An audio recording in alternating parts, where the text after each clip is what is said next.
Hi, everybody. My name's Joey Greenberg, and I'm a senior at Albuquerque High School. And this summer, I got the opportunity to make my first ever documentary with Little Globe as a youth producer. And I was inspired to make it about this really cool program through Keshet Dance and Center for the Arts that brings the arts to kids that are in juvenile prison. So I hope you enjoy. I guess like the biggest surprise or anything is just that I made it out. It took everything away from me. My name's Alyssa Lopez, and I am a music producer and DJ here in Albuquerque. And from what ages were you incarcerated? 15 to like 17. I was always told you're just going to come back because so many times I would get out and go back in and get out and go back in that I think people kind of just gave up hope for me.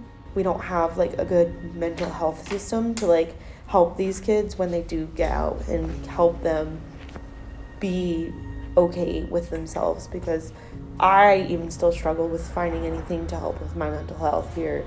I've been diagnosed with anxiety and depression and PTSD, and I kind of just like have moments where I'll either freak out or I'll just do things without thinking. When kids get out, they've been isolated from all of the community on the outside, and then when they're put out, they don't have anybody to really turn to. And so it makes it really hard for them because a lot of kids don't have their social security cards or their IDs. And so then they're not able to get jobs and financially support themselves. And that usually resorts them back to doing what they were doing in the first place to survive. There's just like a lot of, let's just give you this program, this ankle bracelet or something, and let's get you out of our way, basically. But then they don't set you up to be prepared whenever you do get out. And I feel like with Keshet, like the communication and like how keeping that bond is what I think kept me out personally, because like it gave me somewhere to go and it gave me something to do instead of like turning back to the streets.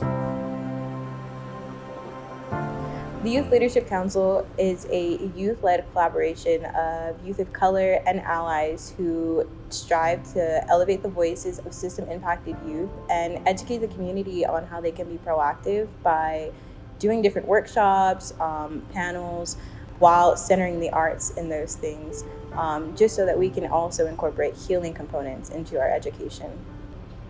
We have art classes that are taught in the detention center by our M3 program, which is mentorship plus movement equals metamorphosis.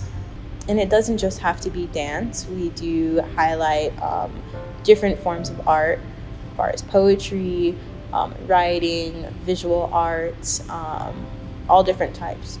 And it just allows a healing component for kids to really express themselves and feel like their work is valued and that they're heard. We need more like opportunities for kids to have that voice to speak about their experiences, and I feel like there's not enough like room at certain tables for us to have that voice. Kids in general are like always going to be the future. They're always going to be the people who are going to be the ones in charge soon, and it's like we set them up for failure basically when we put them into the system. And so I think that's like one of the biggest surprises that people have is like seeing not knowing that I came from that and that I'm here now and that I've like actually changed my life for the better.